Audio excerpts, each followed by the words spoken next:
एक आदमी नौकरी की तलाश में महल पहुंचा। जब राजा ने उससे उसकी काबिलियत पूछी तो बोला, मैं आदमी हो चाहे जानवर, शक्ल देखकर उसके बारे में बता सकता हूँ। राजा ने उसे अपने खास घोड़ों के अस्तबल का प्रभारी बना दिया।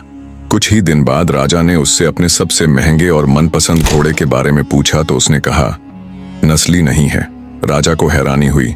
उसने अश्वपालक को बुलाकर पूछा तो उसने बताया, घोड़ा नस्ली तो है, पर उसके पैदा होते ही इसकी मां मर गई थी, इसलिए ये एक गाय का दूध पीकर पला बढ़ा है। राजा ने प्रभारी को बुलाया और पूछा, तुम्हें कैसे पता चला कि घोड़ा नस्ली नहीं है? उसने कहा, जब ये घास खाता है तो गायों की तरह सिर नीचे करके खाता है, जबकि नस्ली घोड़ा घास मुंह में लेकर सिर उठा लेता है। राजा उसकी काबिलियत से बहुत खुश हुआ। उसने उसके घर अनाज, घी, मुर्गे और ढेर सारी बकरियां बतौर इनाम भिजवा दिए और अब उसे रानी के महल में तैनात कर दिया। कुछ दिन बाद राजा ने उससे रानी के बारे में राय मांगी। उसने कहा, तौर तरीके तो रानी जैसे हैं, लेकिन पैदाइशी नहीं है। राजा के पैरों तले जमीन खिसक गई। उसने अपनी सास को बुलाया। सास ने कहा, हकीकत यह है कि आपके पिताजी ने मेरे पति से हमारी बेटी की पैदाइश पर ही रिश्ता मांग लिया था, लेकिन हमारी बेटी 6 महीने में ही मर गई थी।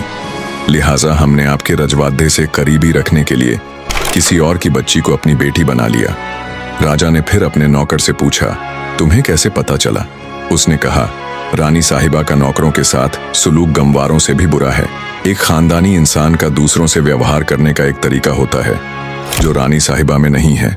राजा फिर उसकी पारखी नजरों से खुश हुआ और फिर से बहुत सारा इनाम देने के साथ उसे अपने दरबार में तैनात कर लिया।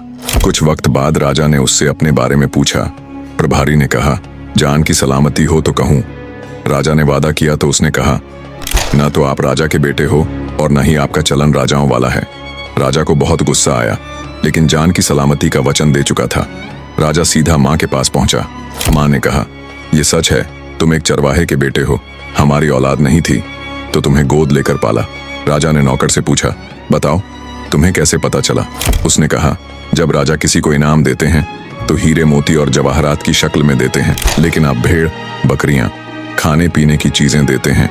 ये रवैया किसी राजा का नहीं, किसी चरवाहे के बेटे का ही हो सकता है। तात्पर्य यह है कि इंसान की असलियत की पहचान उसके व्यवहार और नियत से होती है।